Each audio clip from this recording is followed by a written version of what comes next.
မင်္ဂလာပါကျမကတော့ fashion နဲ့ပတ်သက်တဲ့ knowledge တွေကို sharing လုပ်ပေးသွားမယ် fashion designer ခင်ဦးဖြစ်ပါတယ်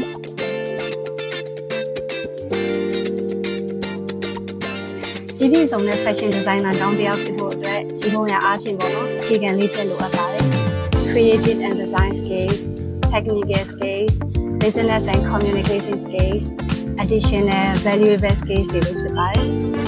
creative နဲ့ design skills အကြောင်းကိုပြောရမယ်ဆိုလို့ရှိရင်တော့ဒီ fashion designer ကောင်းတစ်ယောက်ဖြစ်ဖို့အတွက် creativity တွေကောင်းမှုလိုအပ်တယ် imagination တွေကောင်းမှုလိုအပ်တယ်ပေါ့နော်ဒီလို့ရှိရင်ဒီ color တွေအကြောင်းတွေ fabric အကြောင်းတွေ texture အကြောင်းတွေကိုလည်းကိုကထဲထဲဝင်ဝင်ကြဲကြဲပြည့်ပြည့်သိဖို့လိုအပ်တယ်ပေါ့နော်နောက်တစ်ခုအနေနဲ့ကကျတော့ sketching နဲ့ဒီ illustration အပိုင်းတွေကလည်းကိုသိဖို့လိုအပ်တဲ့အချိန်မှာအဓိကအနေနဲ့ပါဝင်နေပေါ့နော်နောက်တစ်ခုပြီးတာကကျတော့ trans awareness တွေပေါ့နော်ဒီလက်ရှိဖြစ်တဲ့နေတဲ့ fashion ရေးစီးကြောင်းထဲမှာကိုယ့်ရဲ့ဒီ fashion တွေအကုန်လုံးကဘယ်လိုမျိုးfashion trend တွေဖြစ်နေတယ်ဆိုတဲ့ဟာကိုလည်းအမြဲမပြတ်လေ့လာနေဖို့လိုအပ်ပါတယ်လို့ပြောချင်ပါတယ်